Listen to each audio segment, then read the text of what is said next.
interesting to think about what the major obstacles to implementing the highest standards of design in our cities.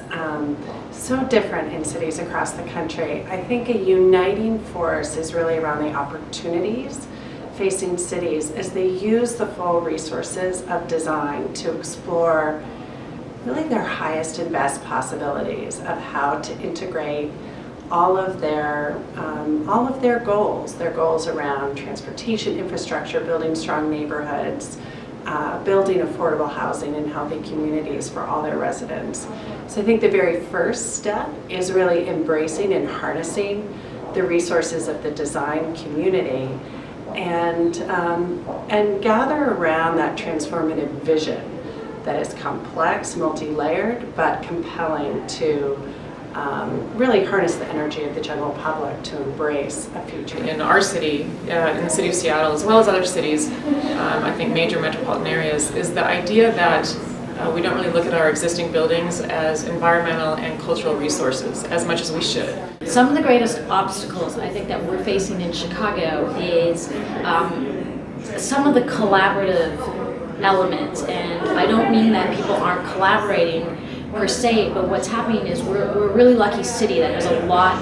of community design happening, a lot of organizations that are aware of the needs of different neighborhoods, but that sometimes we're not talking to each other, so that there's times when a city or a community or a neighborhood might be doing something really fantastic, and I don't think we're very good at sharing the resources. The biggest obstacle for city design in our city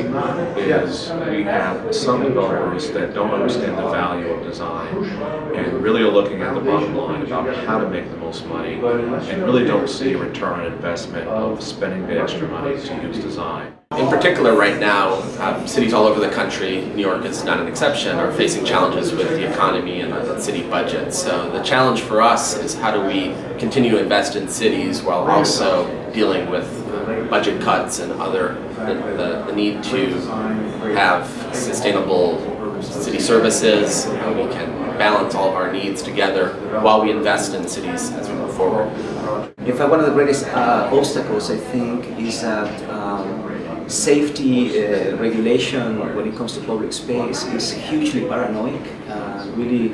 driven by liability, for example, and not by truly a desire of socialization, and etc. I think that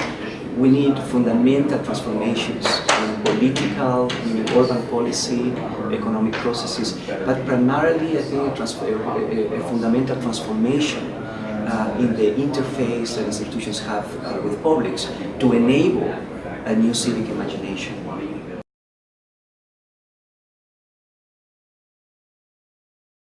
I would say the most important thing I've taken away with working with the Mayor's Institute and city design within a city environment is to understand that both the city and the people of the city really need to have a very close collaboration and informative sessions that educate both sides of parties, both sides of the city, both the people and the government. And if you don't educate both sides, then you really don't have this really informative collaboration process. The need for local cities to work more closely with federal government, and for the federal government to adopt what cities have been doing for many years, which is working not just agency by agency, but really collaborating, breaking down the silos. It's been very encouraging to hear that our federal government, DOT, EPA, National Health and Arts are working much more closely together, recognizing that urban problems as well as national problems are much more multidisciplinary. The summit is enabling of a kind of rapport and a dialogue and a conversation. I think that a critical conversation is a foundation ultimately for any change. For me, it's been really inspiring to sort of realize that a lot of people are struggling with a lot of the same questions and issues. So now all of a sudden, instead of feeling like, oh, we're in isolation trying to solve a problem, it's like, oh no, Detroit's having this issue. I find this design program invaluable, and so I always let them know you can call me at any time. But it's very liberating that you have a willing mayor or mayors that really want to hear from you about how they can do a better job back home. But also to hear all the other experts and see and experience some of the best practices and next practices around the country. When Mayor Riley speaks about the founding inspiration for this, one of the things that's so thrilling about the way he presents it is that it's always grounded for him in his town, you know, on the streets and with the people of his town and place. So I think the combination of harnessing these large national resources, you know, bringing the federal administration here, bringing the local mayors together, but always keeping it very grounded in really the essence of why design matters.